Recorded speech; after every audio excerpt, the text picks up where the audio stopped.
Hola, en este video vamos a abordar el tema de la literatura, que le da sentido y nombre a toda esta unidad. Vamos a empezar conversando. ¿Qué es la literatura? La literatura a lo largo de la historia ha sido definida de diversas maneras, a tal punto que hasta el día de hoy no se ha podido llegar a un acuerdo pleno con el que todos los estudiosos estén de acuerdo.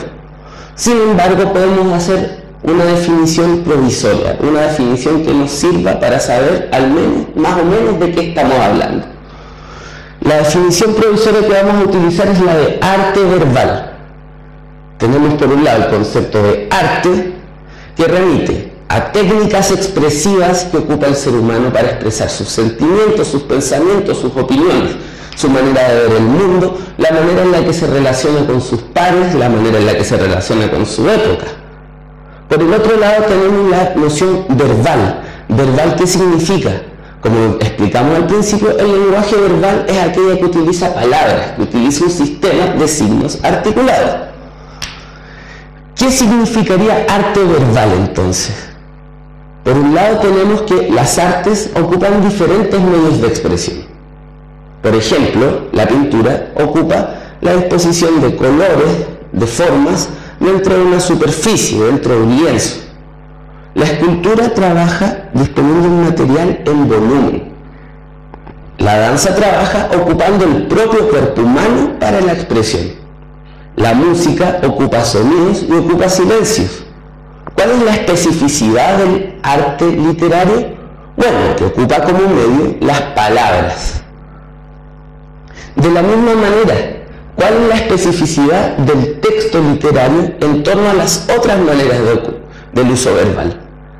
Al principio podríamos pensar que ocupa un lenguaje más elevado, que ocupa metáforas, que ocupa figuras literarias, tropos. Pero, ¿qué diríamos cuando nos ponemos ante la poesía de Nicanor Parra, que en ciertos momentos puede parecerse tanto al lenguaje cotidiano?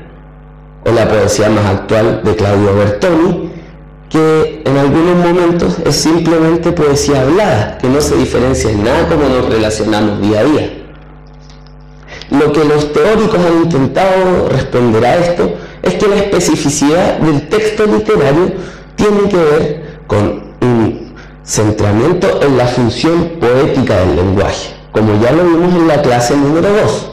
Recordemos, ¿qué significaba la función poética del lenguaje? Cuando lo importante no solo es lo que queremos decir, sino también cómo lo vamos a decir. Es decir, el mensaje se centra no solo en su contenido, sino también en su forma.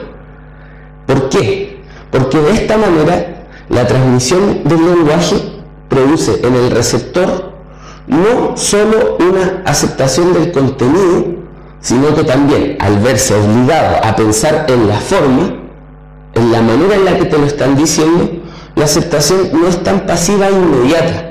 En la literatura el receptor reflexiona sobre lo que está leyendo. No solo le entra y de inmediato lo acepta.